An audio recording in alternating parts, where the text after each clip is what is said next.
Good day, ladies and gentlemen. I just read Cursed City by C.O. Werner and it's pretty cool, but also very dumb.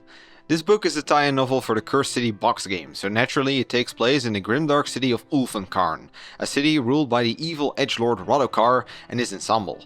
Unlike what you might have expected, however, is that our main characters are not the hero characters from the box set. Instead, we follow a different witch hunter and a different death wizard.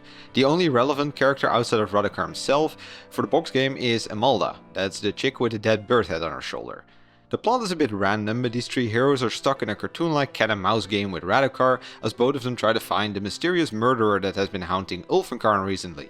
The big highlight of this novel is the setting of Ulfenkarn. Werner has done a superb job at fleshing out this hellhole of a city and has expertly woven his lore throughout the book. The descriptive writing is great and there are frequent glimpses from the perspectives of multiple inhabitants and plenty of time is dedicated to the history and philosophy of the place.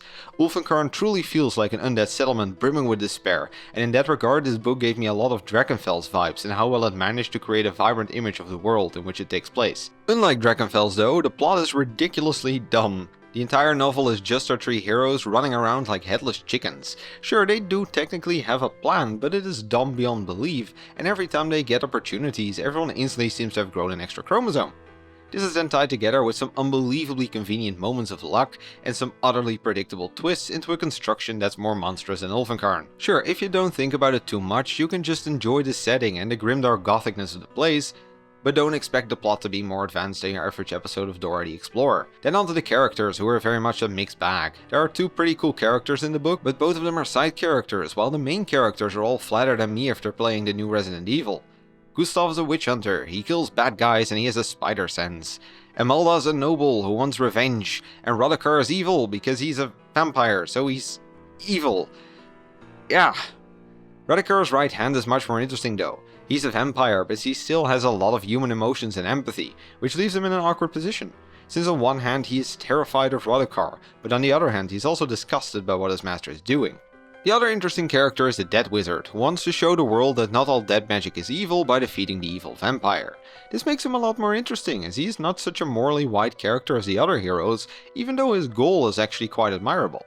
Arguably, his goal is actually more admirable than Amalda's, who's just out for revenge. Not to mention that his magic and overall personality were pretty cool. So yeah, it's a bit of a shame that the novel spent so much time with the flat main characters and instead didn't spend more time with these two. All in all, I'm giving this one 3 to 5 Skeletors. The setting is excellent and this is a great book for anyone who needs inspiration for a vampire corrupted settlement. Sadly, the main characters are super boring and the plot is just really not there. Anyway, that was all I got for you today. If you liked this video, please consider subscribing and click ringing the bell to appease the Great Horned Rat. For more lore content, please check my main channel and leave any book recommendations in the comments down below. I gotta get back to reading the next book.